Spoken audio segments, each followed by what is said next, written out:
오늘 하나님께서 우리에게 주시는 지혜의 말씀은 잠언 12장 구약성경 922쪽에 있습니다. 잠언 12장의 말씀을 우리 드라마 바이블로 먼저 읽고 말씀 나누도록 하겠습니다. 제12장. 훈계를 좋아하는 자는 지식을 좋아하거니와 징계를 싫어하는 자는 짐승과 같으니라. 선인은 여호와께 은총을 받으려니와 악을 꾀하는 자는 정죄하심을 받으리라. 사람이 악으로서 굳게 서지 못하거니와 의인의 뿌리는 움직이지 아니하느니라. 어진 여인은 그 지아비의 면류관이나 욕을 끼치는 여인은 그 지아비의 뼈가 썩음 같게 하느니라. 의인의 생각은 정직하여도 악인의 도모는 속임이니라. 악인의 말은 사람을 엿보아 피를 흘리자 하는 것이거니와 정직한 자의 입은 사람을 구원하느니라. 악인은 엎드려져서 소멸되려니와 의인의 집은 서 있으리라. 사람은 그 지혜대로 칭찬을 받으려니와 마음이 굽은 자는 멸시를 받으리라. 비천히 여김을 받을지라도 종을 부리는 자는 스스로 높은 채하고도 음식이 핍절한 자보다 나으니라. 의인은 자기의 가축의 생명을 돌보나 악인의 긍휼은 잔인이니라. 자기의 토지를 경작하는 자는 먹을 것이 많거니와 방탕한 것을 따르는 자는 지혜가 없느니라. 악인은 불의의 이익을 탐하나 의인은 그 뿌리로 말미암아 결실하느니라. 악인은 입술의 허물로 말미암아 그물에 걸려도 의인은 환난에서 벗어나느니라. 사람은 입의 열매로 말미암아 복록에 족하며 그 손이 행하는 대로 자기가 받느니라. 미련한 자는 자기 행위를 바른 줄로 여기나 지혜로운 자는 권고를 듣느니라. 미련한 자는 당장 분노를 나타내거니와 슬기로운 자는 수욕을 참느니라. 진리를 말하는 자는 의를 나타내어도 거짓 증인은 속이는 말을 하느니라. 칼로 찌름같이 함부로 말하는 자가 있거니와 지혜로운 자의 혀는 양약과 같으니라. 진실한 입술은 영원히 보존되거니와 거짓 혀는 잠시 동안만 있을 뿐이니라. 악을 꾀하는 자의 마음에는 속임이 있고 화평을 의논하는 자에게는 희락이 있느니라. 의인에게는 어떤 재앙도 임하지 아니하려니와 악인에게는 앙화가 가득하리라. 거짓 입술은 여호와께 미움을 받아도 진실하게 행하는 자는 그의 기뻐하심을 받느니라. 슬기로운 자는 지식을 감추어도 미련한 자의 마음은 미련한 것을 전파하느니라. 부지런한 자의 손은 사람을 다스리게 되어도 게으른 자는 불임을 받느니라. 근심이 사람의 마음에 있으면 그것으로 번뇌하게 되나 선한 말은 그것을 즐겁게 하느니라. 의인은 그 이웃의 인도자가 되나 악인의 소행은 자신을 미혹하느니라. 게으른 자는 그 잡을 것도 사냥하지 아니하나니 사람의 부비는 부지런한 것이니라. 공의로운 길에 생명이 있나니 그 길에는 사망이 없느니라. 아멘. 우리 함께 기도하고 하나님 말씀 나누겠습니다.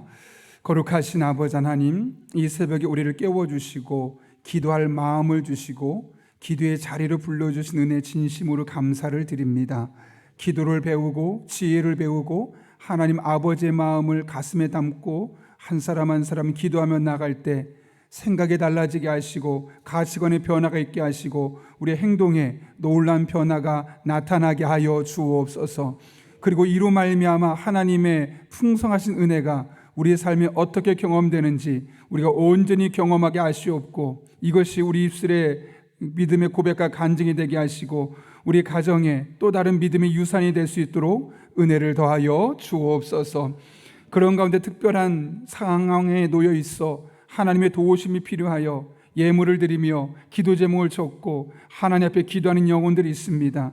부족한 영혼이 비록 그들을 위해 모든 시간이 끝난 후에 기도하지만 하나님 그 기도가 결코 헛되지 않게 해 주시옵고 마침내 하나님께서 우리의 기도를 들으시고 반응하시고 응답하시는 살아계신 하나님을 온전히 경험할 수 있도록 은혜 더하여 주옵소서. 예수님의 이름으로 기도하옵나이다. 아멘. 여러분, 우리의 기도가 결코 헛되지 않음을 믿으시죠? 예, 그런 믿음을 가지고 우리가 끝까지 나아갔으면 좋겠습니다. 당장 내가 원하는 만큼 응답이 없고 당장 내가 원하는 바 어떤 작은 움직임들이 없어 보여도 우리의 기도는 결코 헛되지 아니하고 하나님 우리의 작은 신음까지 들으신다는 마음으로 계속해서 함께 기도할 수 있기를 또 간곡히 부탁을 드립니다. 제가 학부 때 구약학을 너무나 이제 좋아했고, 사실 신학대학원 다닐 때도 구약학 공부를 가장 많이 했고, 저희 집에도 보면 구약학에 관한 책이 제일 많습니다. 그때 마침 구약학을 전공한 교수님 차를 타고 양재동에 있는 횃불 트리니티에 있는 그 도서관, 서점에 가서 책을 살 일이 있었습니다. 교수님과 함께 갔기 때문에 이렇게 기회가 많지 않으니까 교수님에게 구약학 중에 좋은 책들을 다 추천받자. 그래서 추천해주면 그 책을 사갖고 와서 읽어야겠다라는 마음에 교수님에게, 교수님, 제가 구약학 좀 어떤 책들을 읽으면 좋을지 앞으로 읽을 책들을 좀 추천해 주십시오 라고 했더니 교수님께서 좀 당황할 수 있는 말을 하셨습니다. 뭐라고 하셨냐면, 나는 레위기를 전공해서 박사를 받았어요. 사실 나는 레위기 박사지 모든 구약 학문의 박사가 아닙니다. 그러면서 내가 다른 쪽은 잘 모르겠고 내가 전공한 요 부분의 책들은 이걸 사면 좋겠어요. 다른 거는 다른 교수님한테 물어봐요 라고 이야기를 하시더라고요. 짧은 순간이었지만 제가 그때 참 많은 생각을 했던 것 같습니다. 그리고 어제 설교를 준비하면서 제가 약 2가지 정도 그때 깨달음이 있었다는 것을 알게 되었습니다. 첫 번째는 그 교수님이 참 겸손하시다라는 거였습니다. 사실 박사 학위를 받을 정도면 나 박사야 하고 마치 그 한 분야의 박사가 아니라 인생 전반을 다 아는 박사처럼 허리가 뻣뻣하고 목도 곧은 사람이 얼마나 많습니까? 나 이래봐도 박사라고 말하면서 마치 내가 인생 전반의 모든 것을 박사인 것처럼 말하고 행동하는 사람이 적지 않습니다. 그런데 사실 그리고 그분도 구약학을 박사를 할 정도면 자기가 레위기를 아무리 전공했어도 웬만한 구약학의 흐름을 다 알 수 있을 만큼 그 전공뿐만 아니라 이 구약학의 준 박사라고 할 수 있을 겁니다. 그래서 그냥 그분이 아는 대로 좀 추천해 줄 수 있고 잘난 체 할 수 있는데, 나 다른 건 잘 몰라요. 내가 잘 아는 것은 레위기밖에 없고 내가 추천해 줄 수 있다면 모세 오경 정도까지는 추천해 줄 수 있어요 라고 이야기하는 겁니다. 근데 제가 참 많은 걸 깨닫게 되었습니다. 그리고 제가 목회를 하면서 제가 여러분들에게 이런저런 상황들에 대한 해법을 주고 지혜를 주고 함께 기도하면서 혹시 내 안에 교만함이 있진 않았는가? 내가 목사라고 해서 마치 다 아는 것처럼 말하진 않았는가? 그런 생각을 한번 잠깐 했던 시간이 어제 있었습니다. 두 번째로 생각한 것은, 아무리 우리가 볼 때 박사라는 그 닥터라는 이야기를 들은다 할지라도 인간은 한계가 있구나. 아무리 10년 넘게 구약학을 공부하고 레위기를 공부했어도 그 부분만 박사학위를 받을 수 있는 것이지 구약학 전체를 알 수 있는 것이 아니구나. 인간은 말 그대로 일부만 알 수 있는 것이지 다 알 수 있는 존재는 아니구나 라는 것을 다시 한번 깨닫게 되었던 것이죠. 저는 솔로몬의 잠언을 볼 때마다 참 솔로몬이 대단하다라는 생각을 하게 됩니다. 왜냐하면 사람의 지식이나 경험은 한계가 있는데 솔로몬이 잠언에서 우리에게 제시하는 내용들을 보면 마치 1000년을 산 사람처럼 보이고 이 세상에는 모든 책을 다 읽고 모든 지식을 습득한 사람처럼 우리의 인생에 정말 다양한 또 각양각색의 삶의 문제들에 대해서 우리에게 이런 것이 지혜라고 말씀하고 있는 것을 보게 되기 때문에 그렇습니다. 그런데 또 한편으로는 그것이 당연한 것이, 지금 솔로몬이 우리에게 제시해주고 있는 이 잠언의 지혜들은 솔로몬이 수많은 책을 읽어서 또는 인생의 경험으로 형성된 지혜가 아니기 때문에 그렇습니다. 여러분이 잘 아시는 것처럼 솔로몬에게 주어진 이 지혜의 근본은 어디에 있습니까? 하나님이죠. 그가 좋은 책을 추려서 그 책을 반복해서 읽어서 습득된 지식이 아니고, 그가 남들보다 더 오랜 시간을 살아서 그가 수많은 것들을 다 경험하고 나서, 인간 일생의 모든 것을 다 경험하고 나서, 그리고 나서 그 경험치를 가지고 우리에게 말하는 것이 아니라는 사실을 우리 너무나 잘 알 수 있습니다. 그럼에도 불구하고 그가 이 거의 인생의 모든 전반에 대해서 때로는 가난한 자의 이야기를 하기도 하고, 때로는 부자의 이야기를 하기도 하고, 때로는 똑똑한 사람의 이야기를 하지만 때로는 정말 어리석은 사람의 이야기까지 다 할 수 있는 이유는 하나님께서 그에게 지혜의 근본이 되어주셨고, 하나님께서 그에게 지혜를 주셨기 때문에 하나님 주신 지혜를 가지고 살아가다 보니 내가 다 경험할 수는 없어도 하나님 주신 지혜로 이 세상의 삶의 원리들을 파악하고 나아갈 수 있는 지혜의 길을 제시할 수 있기 때문에 그런 것이죠. 그런 의미에서 우리가 잠언서를 읽어 나간다는 것은 그 솔로몬의 지혜를 엿본다는 것이고, 우리가 잠언서를 읽어 나간다는 것은 내가 지금까지 인생을 통해 경험하지 못했던 것, 내가 책을 통해 섭렵하지 못했던 것들을 하나님께서 솔로몬에게 주신 것을 대신해서 내가 마치 하나님께 받은 것처럼 경험할 수 있게 되는 것입니다. 그런 의미에서 여러분이 잠언서를 읽어 나갈 때마다 하나님께서 마치 솔로몬에게 직접 지혜를 주시고 깨닫게 하셨던 것처럼 여러분 한 분 한 분의 삶에도 그런 인생의 지혜가 여러분 한 분 한 분에게 동일하게 경험될 수 있기를 예수님의 이름으로 축원합니다. 오늘 우리는 잠언 12장 말씀을 읽습니다. 계속해서 솔로몬의 경구 375개를 살펴보고 있는데요, 오늘 잠언은 크게 네 부분으로 나뉘어 있습니다. 1절부터 8절까지 말씀은 의인과 악인의 인격과 생활 태도를 비교하면서 그 결과가 무엇인지를 이야기하고 있고요, 9절부터 12절까지는 재물, 즉 물질 앞에서 의인과 악인이 어떻게 그 재물을 취하고 그것을 대처하는지에 대해서 이야기를 하고 있고, 13절부터 25절까지는 의인과 악인의 언어 생활에 어떤 차이점이 있는지를 이야기합니다. 그리고 26절부터 28절까지는 이렇게 1절부터 25절까지 의인과 악인이 자신에게 주어진 삶의 자리에서 취했던 행동들의 결과가 어떻게 나타나고 있는지를 우리에게 말씀하고 있죠. 사실 오늘 1절부터 28절까지 말씀 보게 되면 몇몇들은 그 앞에 있는 책의 내용들에서 비슷하게 언급되어 있는 내용들입니다. 그래서 오늘은 어느 특정한 내용을 가지고 깊게 설명하고 여러분에게 이야기하기보다는 1절부터 8절까지의 말씀을 중심으로 각각의 절이 어떤 의미를 갖고 있는지 여러분에게 설명을 하려고 합니다. 특별히 저는 오늘 여러분이 말씀을 읽고 나서 또 여러분의 현장으로 돌아가서 이 말씀을 오늘 우리가 읽은 개역 개정판으로 읽지 마시고 인터넷에 혹은 스마트폰을 검색해서 새번역이나 혹은 우리말 성경이나 쉬운 성경이나 이런 것을 한번 더 읽어봤으면 좋겠습니다. 사실 저도 어제 설교를 준비하는데 어렵습니다. 이게 무슨 뜻이지? 무슨 의미를 갖고 있지? 그런데 우리말 성경이나 쉬운 성경 같은 경우는 그냥 손쉽게 딱 읽어도 직관적으로 이해할 수 있을 만큼 그 의미를 좀 우리에게 풍성하게 전해주기 때문에 가능한 한 한번 나중에 우리 여러분의 삶의 현장으로 돌아가서 우리가 읽은 개역 개정판 말고 꼭 한번 다른 번역으로, 쉬운 번역으로 읽기를 제가 부탁을 드립니다.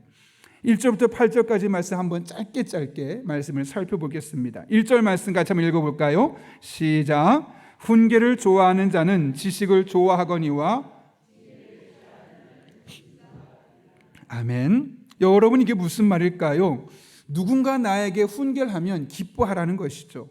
그리고 내가 잘못했을 때 나의 잘못한 부분을 지적하고 징계하면 그것을 받아들이라는 겁니다. 그런데 여기 뭐라고 말하냐면 훈계를 좋아하는 자는 지식을 좋아하는 자고, 즉 그리고 징계를 싫어하는 자는 어떤 사람이라고요? 짐승과 같다. 여기 왜 짐승이라는 단어를 썼을까요? 짐승의 특징이 무엇이죠? 이성적으로 판단하지 않습니다. 이것이 옳은가? 이 사람의 말이 정말 나를 위한 말인가? 그리고 그 사람 말이 정말 옳은가를 판단하기보다는 본능대로 판단하는 게 짐승이죠.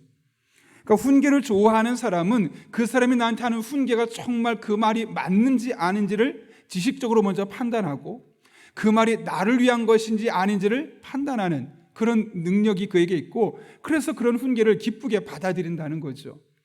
그런데 훈계를 싫어하고 징계를 싫어하는 사람은 본능적인 사람, 짐승 같은 사람이어서 나한테 아무리 좋은 말을 하고 그 말이 옳은 말이라 할지라도 그 말을 받아들이려 하지 않는다는 거죠. 그런 맥락에서 우리에게 다양한 모습으로 훈계가 되어질 때가 있습니다. 하나님의 말씀이 우리를 훈계하기도 하고, 누군가 우리의 삶에 정말 지혜롭게 나를 배려하고 나를 사랑하는 마음으로 훈계해 줄 때가 있습니다. 그런 것들은 우리가 적극적으로 받아들여야겠죠. 귀를 막으면 짐승같이 본능적으로 행동할 수밖에 없는 겁니다. 2절 말씀은 또 뭐라고 말합니까? 선인은 여호와께 은총을 받으려니와 악을 꾀하는 자는 정죄하심을 받으리라.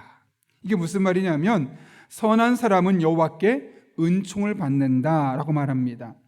여기 은총이란 단어가 히브리어 원문을 보게 되면 우리가 생각하는 것과 약간 다른데요, 라촌이란 단어인데 이게 무슨 뜻이냐면 즐겁고 기쁘다, 즐거움을 주고 기쁨을 준다는 거죠. 여기 보면 선한 사람과 악을 꾀하는 자를 대조하고 있습니다. 악을 행하는 사람은 결국 그 악에 대한 정죄가 뭘까요? 유죄를 선고하고 그에 합당한 벌을 받는 것이 정죄를 받는 겁니다. 그러나 선한 일을 행하는 사람, 선한 일을 늘 일구려고 노력하는 사람은 그로 말미암은 또 다른 하나님 주시는 기쁨을 누릴 수 있다는 것이죠. 정확하게 무엇이다라고 말할 수는 없지만 선을 행할 때만 누릴 수 있는 기쁨이 무엇인지 여러분 아마 아실 겁니다. 다른 사람 다 신호를 위반할 때 나 혼자 딱 지키고 나면 왠지 그 안에 주시는 나만이 알 수 있는 그런 기쁨이 있지 않습니까? 어려운 사람이 힘겹게 리어커를 끌고 가 있는데 그 리어커가 잠깐 미뤄졌을 때 그때 갖고 있는 그 쾌감, 여러분들 아시지 않습니까? 그것 외에도 여러분의 다양한 삶의 현장에서 정말 선한 마음으로 하나님 기뻐하는 뜻들을 행하게 될 때 내 마음에 다른 것은 누릴 수 없는 그런 영적인 쾌감을 느끼게 됩니다. 그런 은혜가 선을 행하는 사람에게 있게 될 것임을 말씀하고 있는 것이죠. 다른 말로 하면 일상의 삶에서 악을 꾀하지 말고 늘 선한 삶을 꾀할 것을 말씀하고 있는 것이죠. 3절 말씀 같이 한번 읽어볼까요? 시작. 사람이 악으로서 굳게 서지 못하거니와 의인의 뿌리는 움직이지 아니하느니라. 아멘. 참 어렵죠. 이게 굳게 선다는 말이 뭐냐면 외적이나 내적으로 흔들리지 않는 상태를 말합니다. 그러니까 여러분 사람들이 자기의 삶이 위기 상황이 생기거나 또 자기가 했던 일에 대해서 누군가 갑자기 문제 제기를 하게 될 때 어떤 일이 생길까요? 거짓말을 하거나 악한 행동을 해서 그 상황을 회피하려는 경향이 있습니다. 정치인들이 그런 일을 많이 하죠. 그런데 그것이 자신의 마음을 굳게 세워주지 못한다는 겁니다. 겉으로 볼 때는 거짓말을 하고 마치 그 상황을 회피할 수 있는 것처럼 보이지만 그 사람의 마음이 결코 편안하지 않다는 겁니다. 그 사람의 마음이 계속 흔들릴 수밖에 없다는 겁니다. 그래서 어떤 일들이 나올까요? 자꾸 또 다른 거짓말을 양산해낼 수밖에 없고 자꾸 또 다른 문제들을 제기할 수밖에 없는 일들이 생긴다는 거죠. 악으로서는 자신의 마음을 다스릴 수 없는 겁니다. 그래서 뭐라고 말합니까? 의인의 뿌리는 대신 움직이지 아니하느니라. 의인의 뿌리가 뭘까요? 의인의 중심이 흔들리지 않는다는 겁니다. 악을 버리고 선을 행하는 그 의인의 삶은 어떤 상황이 나에게 오고 잠깐의 위기 상황이 온다 할지라도 그것 때문에 내 마음이 흔들리거나 뿌리가 흔들리지 않는다는 거죠. 그런 악한 의도와 악한 행동으로서 내가 갖고 있는 삶의 문제를 해결하려다 보면 또 다른 위기, 또 다른 문제들을 자꾸 봉착할 수밖에 없고 또 다른 거짓말과 또 다른 악을 만들어낼 수밖에 없음을 말씀하고 있는 것이죠. 그래서 그것은 하나님은 악이다라고 정확하게 정의하고 있습니다. 네 번째 4절 같이 한번 읽어볼까요? 시작. 어진 여인은 그 지아비의 면류관이나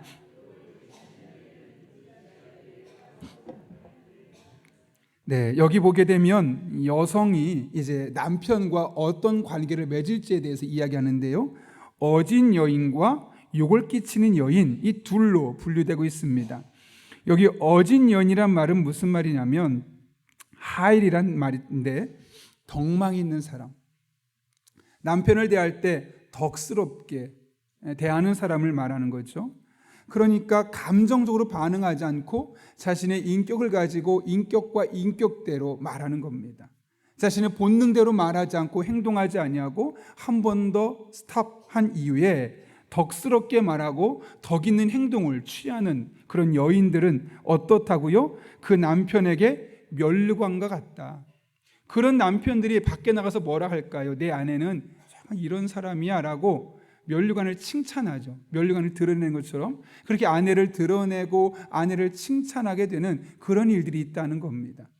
오해하지 마십시오. 남존여비 사상을 말하는 것이 아니라 아내에게 남편이 이렇다면 남편에게 아내도 마찬가지죠.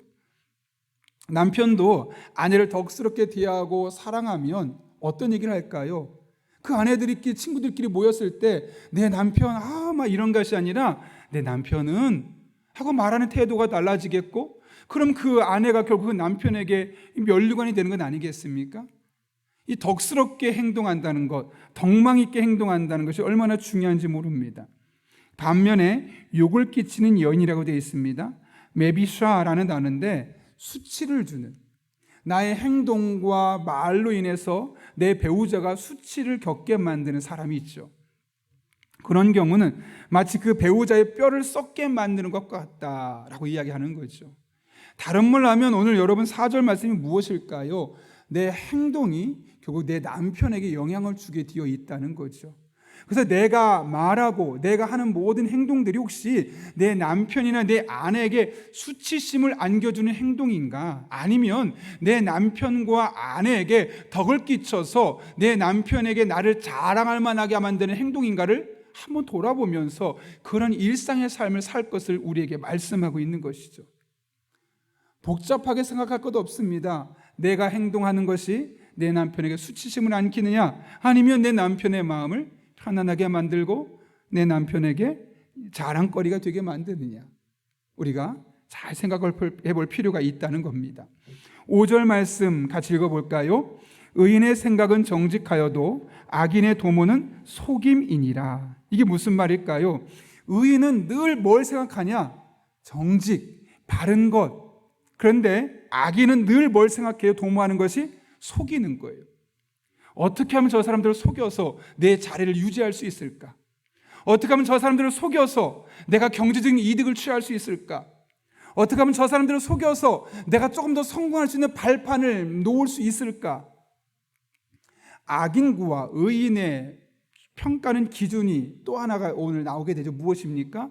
거짓말을 밥 먹듯이 하는 사람이냐, 아니면 거짓말을 경멸할 정도로 싫어하는 사람이냐. 여러분, 그 사람이 정말 좋은 사람이냐 아니냐 판단할 때는 모든 것 다 뒤로 하고 거짓말을 아무렇지 않게 하는 사람이냐, 아니면 거짓말을 싫어하는 사람이냐를 보면 됩니다. 좋은 사람은 가능한 한 바르게 하려고, 내가 잘못했으면 잘못했다고 인정하고 실수했으면 실수했다고 인정하는 사람이 바른 사람이고, 오늘 말씀대로 말하면 의인의 생각입니다. 그러나 악인의 특징은 무엇입니까? 거짓말입니다. 속이는 겁니다. 그래서 나에게 어떤 이득을 취하려고 하는 것이죠. 성경은 너무나 분명합니다. 그렇다면 여러분, 이게 도대체 우리에게 무엇을 말하는 걸까요? 혹여라도 누군가를 속일 수밖에 없는 상황이 있다 할지라도 속이지 말고 정직하게 이야기하라는 겁니다. 내가 실수했다고, 나의 잘못이라고, 한 번만 더 기회를 달라고. 여러분, 그런 말을 듣고 그 사람의 말, 잘못한 것에 대해서 끝까지 꼬집고 나갈 사람이 누가 있겠습니까?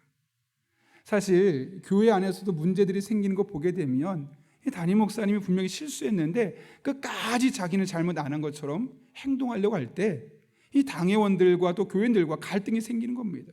누가 봐도 잘못했는데, 누가 봐도 실수인데, 마치 하나도 실수하지 않은 것처럼 완벽한 사람인 것처럼 그렇게 떳떳하게 목을 꼿꼿하게 세우고 다니면 그걸 보는 성도들의 마음이 어떨까요?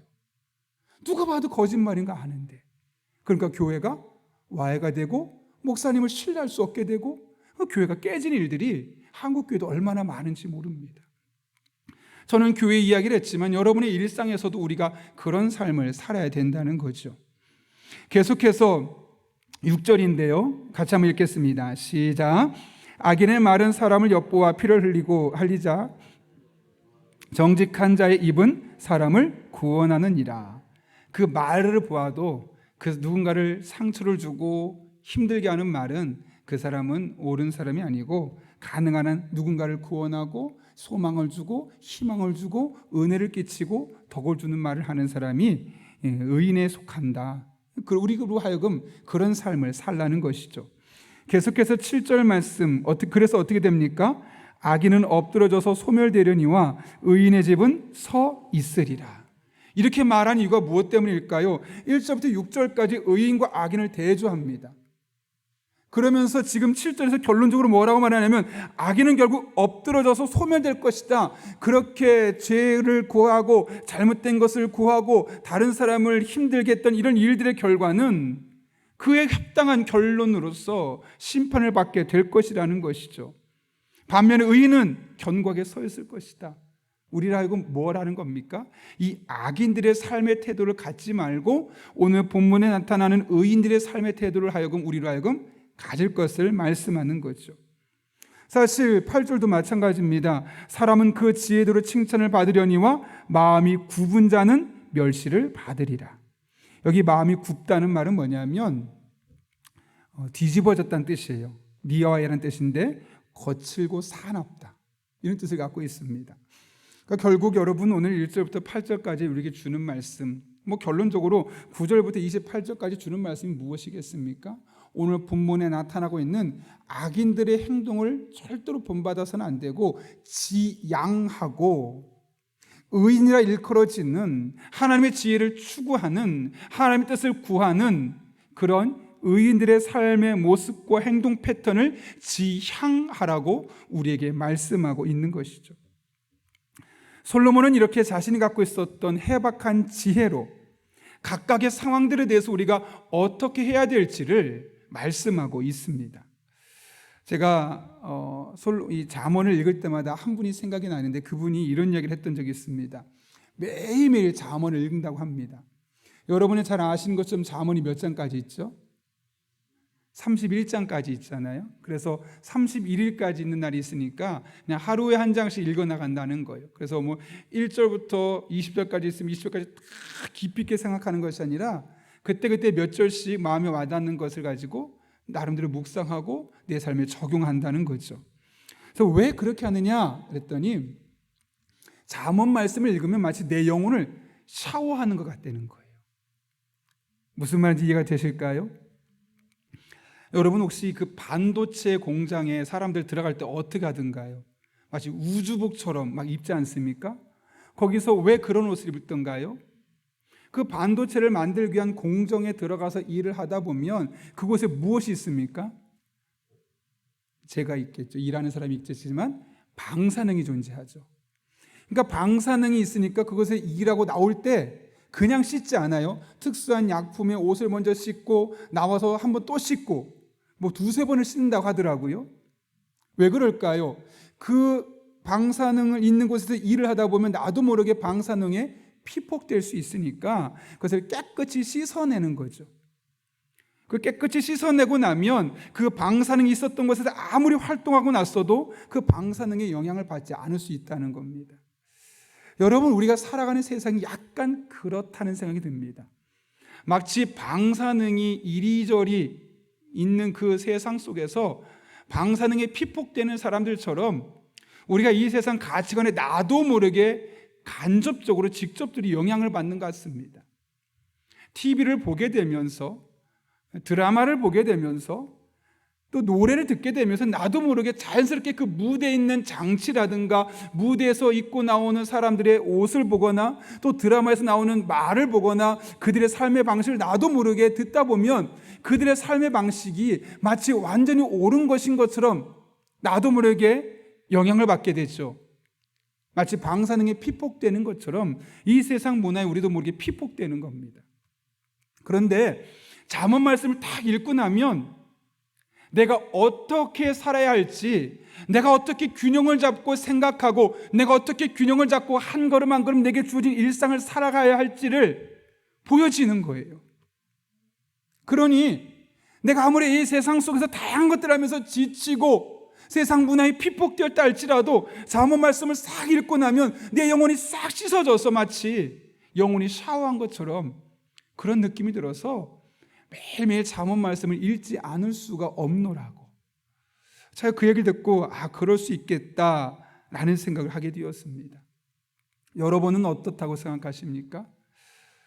정말 나도 모르게 이 세상에서 다양한 것들에 의해서 나도 피폭되면서 살아가는 것 같습니다. 여러분 잠언의 말씀을 읽으십시오. 그럼 이 잠언 말씀이 피폭된 여러분 한 분 한 분을 깨끗하게 씻어 주실 것입니다. 여러분의 영혼을 샤워시켜 주실 것이고 여러분이 세상에 물들지 아니하고 어떤 가치관을 가지고 내게 주어진 일상 속에서 어떤 삶을 살아야 할지, 여러분이 책으로 다 습득하지 못했지만, 여러분이 삶으로 다 경험하지 못했지만, 하나님께서 솔로몬을 통해 주신 그 지혜가 여러분 한 분 한 분의 삶 가운데 경험될 것입니다. 그런 은혜가 여러분들의 삶 가운데 매 순간순간 경험될 수 있기를 예수님의 이름으로 축원합니다. 우리 함께 기도하겠습니다. 거룩하신 아버지 하나님, 오늘 솔로몬을 통해 주시는 잠언의 말씀을 1절부터 8절까지 말씀을 살펴보았습니다. 나머지 말씀도 우리가 성경 말씀을 통해서 늘 돌아보길 원합니다. 그럴 때 이 세상의 문화에 피폭되어 살아가는 우리가 잠언 말씀을 통해 영혼이 깨끗한 샤워가 일어나게 도와주시고, 하나님의 뜻을 따라 생각하고 말할 때 우리의 의인의 삶이 견고히 세워지는 놀라운 은혜를 경험하게 하여 주옵소서. 우리 용인영락교 모든 성도들의 삶 가운데 이 은혜로 함께 하시길 바라오며 예수님의 이름으로 기도하옵나이다. 아멘. 우리 함께 이 시간 그걸 삼하는 마음으로 원하고 바라고 기도합니다. 함께 찬양하겠습니다.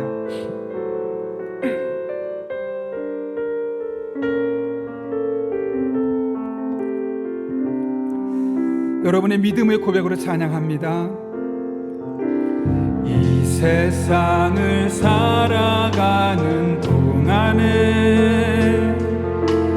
나의 힘을 의지할 수 없으니 기도하고 낙심하지 말 것은 주께서 참 소망이 되심이라. 하나님의 꿈이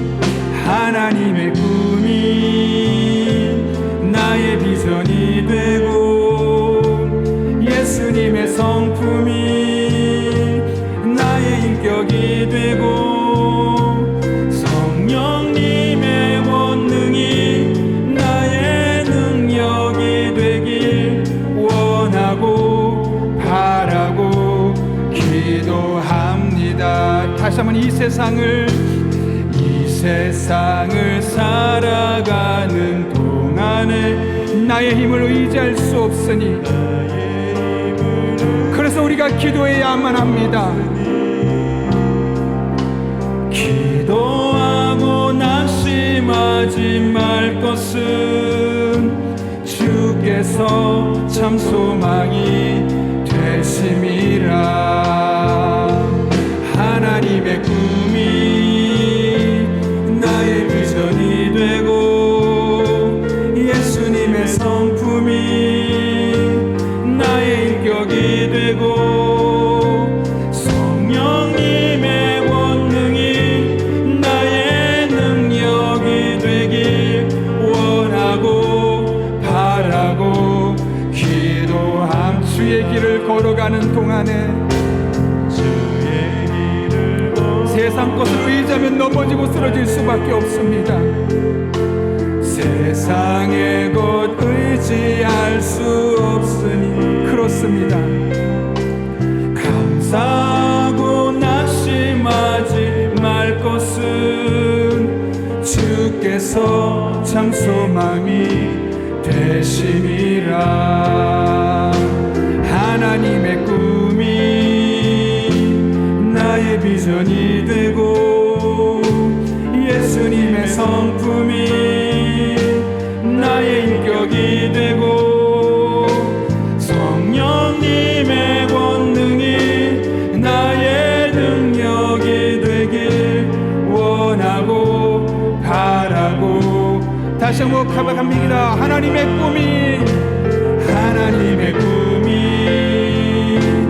나의 비전이 되고, 예수님의 성품이 나의 인격이 되고, 성령님의 권능이 나의 능력이 되길 원하고 바라고 기도함. 우리 이 시간 함께 기도하실 때 오늘 말씀을 기억하며 하나님 앞에 간절한 마음으로 기도합니다.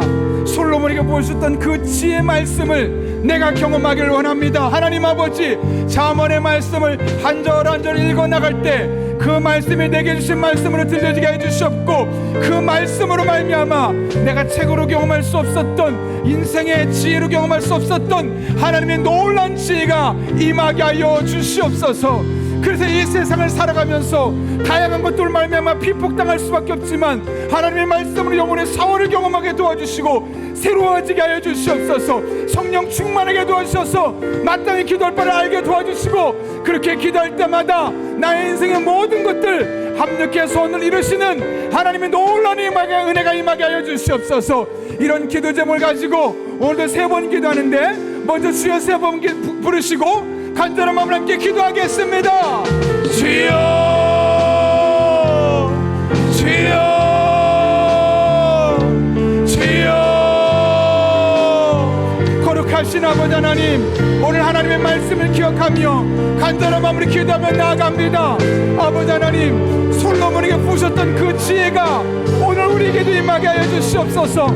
잠언의 말씀을 읽을 때마다 솔로몬이 주셨던 그 지혜가 우리 성도 한 사람 한 사람에 임하게 도와주시옵고, 이 험한 세상을 살아갈 때, 세상의 문화에 비폭되어 살아갈 때 우리 영혼이 하나님의 말씀으로 말미암아, 잠언의 말씀으로 말미암아 샤워를 하게 도와주시고, 다시 한번 일어서고 다시 한번 깨끗해지고, 그렇게 다시 한번 우리가 주는 일상 속에서 하나님께 영광 돌리며 하나님의 영광을 드러내며 믿음의 길을 온전히 걸어갈 수 있는 하나님의 사람들 되게 하여 주시옵소서. 아버지 하나님만을 바라보며 나아가기 원합니다. 하나님 아버지, 우리는 잠언의 말씀을 읽을 때마다 솔로몬처럼 되기를 원합니다. 솔로몬처럼 쓰임받기를 원합니다. 솔로몬처럼 하나님 영광에 나아가기를 원합니다. 우리 한 사람 한 사람 붙잡아 주셔서 하나님 영광에 온전히 쓰임받을 수 있도록, 하나님 기뻐하는 삶을 살아갈 수 있도록 주님께서 친히 함께 해주시옵소서. 매 순간 우리는 넘어질 수밖에 없고 좌절할 수밖에 없지만 주님만을 바라보니, 주님만을 의지하오니 신실하신 하나님, 우리 성도 한 분 한 분의 삶 가운데 이 하나님의 은혜를 부어주시고 하나님의 능력으로, 하나님의 지혜로 함께 하심으로 아버지 하나님 축복하시는 복된 삶을 살아가게 하여 주시옵소서. 우리 성도들의 삶을 붙잡아 주시기 원합니다. 우리 성도들의 삶이 하나님의 은혜가 풍성히 경험될 수 있도록 주님께서 이 시간 친히 함께 해 주시옵소서. 하나님의 길이, 하나님의 뜻이 하나님의 영광대로 살아갈 수 있는 믿음의 사람들이 되기를 원합니다. 아버지 하나님 은혜를 삼하며 나아가오니 하나님의 능력을 우리에게 부어주시고, 아버지 하나님의 뜻대로 매 순간순간 믿음의 길을 걸어갈 수 있도록 주님이 역사해 주시옵소서. 우리 힘을 의지하지 않게 도와주시고, 세상의 것을 의지하지 않게 도와주시고, 기도하며 하나님을 의지하며 하나님 붙들며 나아갈 수 있는 믿음의 사람들 되게 하여 주옵소서. 그렇게 살아갈 때 기도를 통해서, 하나님의 말씀을 통해 우리의 삶이 새로워지게 도와주시고, 우리의 영혼이 하나님을 향해 더욱더 긴급하게 나가는 삶 되게 도와주시고, 그렇게 하나님의 영광을 드릴 수 있는 그런 주의 성도들 될 수 있도록 하나님 아버지 은혜와 능력으로 친히 역사해 주시옵소서. 하나님만을 바라보기를 원합니다. 의지하기를 원합니다. 거룩하신 아버지 하나님, 능력의 손길로 친히 함께하여 주셔서 우리가 하나님의 영광의 귀하게 쓰임받을 수 있도록 주님 인도하여 주시옵소서. 주의 영광 위에 쓰임받게 해주시고, 주님 하나님 나아가게 도와주시고, 그리고 우리가 성령으로 충만한 가운데 마땅히 기도할 바를 알게 해주시옵소서. 내가 원하는 것 기도하지 않게 하시고, 내가 기도하고 싶어 기도하지 않게 하시고, 하나님께 무엇을 기도해야 할지, 어떻게 기도해야 할지, 얼마나 기도해야 할지 성령 충만한 가운데 마땅히 기도할 바를 구하는 성도들에게 도와주시고, 그렇게 기도할 때 우리의 기도가 기도로 끝나지 아니하게 하시며, 기도한 대로 응답을 경험하고 기도한 대로 간증할 수 있도록 하나님 아버지 은혜를 더하여 주옵소서. 그렇게 우리 성도들에게 은혜를 주시고, 그렇게 우리 성도들의 삶에 복을 더하여 주셔서 하나님 앞에 영광을 드릴 수 있는 믿음의 성도들 될 수 있도록 주님 복의 복을 더하여 주시길 원합니다. 우리 영혼이 샤워를 얻게 도와주시고, 우리 영혼이 새로워지게 도와주시고, 우리가 그렇게 하나님 앞에 기도하며 나갈 때마다 하나님의 문을 여시고 우리 성도들의 삶이 복된 삶이 될 수 있도록 주님이 역사하여 주시옵소서. 하나님의 은혜 가운데 거하게 도와주시고, 하나님 능력 안에 거하게 도와주시고, 하나님과 함께 호흡하며 믿음의 길을 온전히 걸어나갈 수 있도록 주님께서 역사해 주시옵소서. 주님만을 바라봅니다. 의지합니다.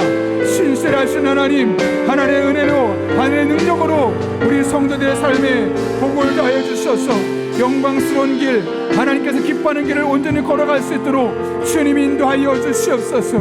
주님만을 바라봅니다. 의지합니다. 우리 성도들의 삶에 하나님의 능력과 지혜로 매 순간 함께하여 주시길 원합니다. 이 시간도 우리가 하나님만을 바라보며 의지하며 나아가오니 신실하신 하나님, 살아계신 하나님, 하늘의 권세로, 하늘의 능력으로 우리 성도들의 삶이 복된 삶 되게 하여 주옵소서. 주님과 함께 호흡할 수 있도록 주님이 역사하여 주옵소서. 우리 이 시간 한 번 더 기도하도록 하겠습니다. 우리들의 삶 가운데 특별히 이 시간 교회를 위해 기도합니다. 하나님 앞에 우리 교회 학교를 위해 기도합니다. 우리 아이들이 하나님을 인격적으로 경험하고 그들이 끝까지 하나님 붙들고 하나님을 떠나지 아니하는 그런 믿음의 삶을 살아갈 수 있게 달라고, 하나님을 붙들고 나아갈 때 그들에게 지혜를 더하여 주셔서 이 세상 사람들은 볼 수 없는, 깨달을 수 없는 영적인 지혜를 가지고 귀하게 쓰임받는, 하나님 쓸 수밖에 없고 축복할 수밖에 없는 우리 교회 영아부, 유치부, 아동부, 중고등부, 청년부 사람들, 아이들 될 수 있게 달라고 이 시간 우리 교회 학교를 위해 기도합니다. 항동지 선거를 위해 기도합니다. 항동지 선거가 진행되는 동안 내 생각대로 믿게 투표하는 것이 아니라 충분히 기도하고 철저히 기도하고 하나님께서 이 시기에 필요한 일꾼들을 세울 수 있게 달라고, 한 사람도 마음에 섭섭함이나 상처밖에 없게 해주시고 모두가 하나님께 영광 돌리며 우리의 믿음이 더욱더 커지는 시간 되게 도와주시며 우리 교회가 하나님 영광 위에 귀하게 쓰임받는 한 단계 더 영적으로 성장할 수 있는 그런 기회가 될 수 있게 달라고, 또 우리 교회가 간절히 기도할 때 오늘 수요 전도대가 있습니다. 전도대가 모여서 함께 기도할 때 우리 교회가 영혼 구원에 힘쓰는 교회 되게 도와주시고 우리가 복음을 전하는 이들마다 그들의 마음의 문이 활짝 열려질 수 있게 달라고, 이 같은 기도 제목 가지고 이번엔 주여 한 번 부르시고 3, 4분 이상 기도합니다. 주여! 거룩하신 아버지 하나님, 살아계신 하나님, 전능하신 아버지 하나님, 우리 성도들에게 복을 다하여 주시옵소서. 우리 교회 학교를 위해 기도합니다. 영아부와 유치부, 아동부, 중고등부, 청년부를 위해 기도합니다. 하나님을 인격적으로 만나게 해주시옵소서. 하나님이 나의 아버지가 되심을, 나의 하나님 되심을 온전히 경험하게 도와주시고 그렇게 하나님과 함께 남은 한 평생 믿음의 길을 온전히 걸어갈 수 있도록 주님 인도하여 주시옵소서. 아버지 하나님, 이를 위해서 우리 교사들에게 지혜를 주시고 교역자들 성령으로 충만하게 인도해 주셔서 우리 아이들 그렇게 믿음의 길로 잘 인도할 수 있도록 주님 인도하여 주시옵소서. 하나님만을 바라보며 믿음의 길을 온전히 걸어가기로 합니다. 거룩하신 아버지 하나님, 살아계신 아버지 하나님, 항동기 선거가 진행되고 있는 가운데 있습니다. 아버지, 우리가 철저히 기도로 준비하게 도와주시고 우리 교회가 이 선거를 진행하는 동안 악한 영 틈타지 않게 하시고 악한 영의 도구로 쓰임받지 아니하도록 우리가 충분히 기도하며 성령 충만한 가운데 이 모든 일을 진행하게 하여 주시옵소서. 하나님, 한 사람도 마음에 낙심되지 않게 하시고 좌절되지 않게 하시고 교만하지 않게 해주시고 이 모든 것을 통해서 우리의 믿음이 점검되고 우리의 믿음이 확장되고 우리 교회 외연이 더욱더 하나님 영광에 커지고 믿음으로 쓰임받을 수 있는 그런 귀한 공동체가 될 수 있도록 하나님 아버지 은혜를 더하여 주시옵소서. 아버지 하나님 은혜를 삼하며 나아갑니다. 거룩하신 아버지 하나님, 특별히 기도하고 구하는 것이 있습니다. 오늘 전도대가 모여서 함께 기도하고 또 전도대가 나가서 복음을 전합니다. 그 현장에 하나님께서 친히 함께 해주셔서 우리 교회가 영혼 구원을 위해 쓰는 교회 되게 도와주시고 특별히 우리 성도 한 사람 한 사람이 각자의 삶의 자리에서 주변에서 배우자에게 또 주변 사람들에게 복음을 전하고 예수 그리스도를 전할 때 그들의 마음의 문이 활짝 열려질 수 있도록 하나님 아버지 은혜를 더하여 주시옵소서. 그래서 도무지 안 믿을 것 같은 사람들, 도무지 믿을 수 없었던 것 같은 사람들이 마음의 문이 열려지게 도와주시고 그렇게 예수님을 받아들이고 복음의 사람들이 되어질 수 있도록 하나님 아버지 은혜를 더하여 주시옵소서. 이를 위해 기도합니다. 사람을 의지하지 아니하고 이 세상의 지혜를 의지하지 아니하고 하나님께 기도하며 하나님의 지혜를 구하고 능력을 구하며 나아갑니다. 우리 성도들에게 복을 주시고 우리 성도들의 삶이 새로워지게 하시고 그렇게 하나님 영광이 온전히 쓰임받을 수 있도록 주님 역사하여 주시옵소서. 우리 마지막으로 기도합니다. 우리나라 민족을 위해 기도합니다. 대통령을 위한 기도가 필요합니다. 주변에서 그를 돕는 이들을 위한 기도가 필요합니다. 정직하게 바르게 또 공의를 행할 수 있는 그런 대통령과 정치 지도자들 될 수 있게 달라고, 주변에 믿는 그리스도인들이 성경적인 가치관을 가지고 하나님의 지혜로 잘 보호할 수 있게 달라고. 그래서 우리 한국 사회가 동남아에서, 우리 아시아에서 가장 한국 이 집회가 필리핀 다음으로 가치가 하락되어 있다고 하는데, 정치적인 문제, 경제적인 문제, 외교의 문제, 모든 문제가 우리가 기도하는 가운데 해결되고 이 어려운 시기를 잘 이겨낼 수 있게 달라고 한 걸음 나아가 우리 구역 식구를 위해, 오이코스 멤버들을 위해 기도합니다. 각자에게 어려운 일들이 있을 터인데 그들을 우리가 함께 기도하며 나갈 때 하나님께서 응답해 주셔서 놀라는 응답을 경험할 수 있게 해달라고, 찬양팀으로 섬기는 이들 성령 충만하게 도와주셔서 짧은 시간 기도하지만 집중하며 기도하게 도와주시고 하늘의 능력을 맛볼 수 있게 해달라고, 또 이 땅의 정적인 지도자들을 위해서 우리 다시 한번 주여 세 번 부르시고 마지막으로 기도하겠습니다. 주여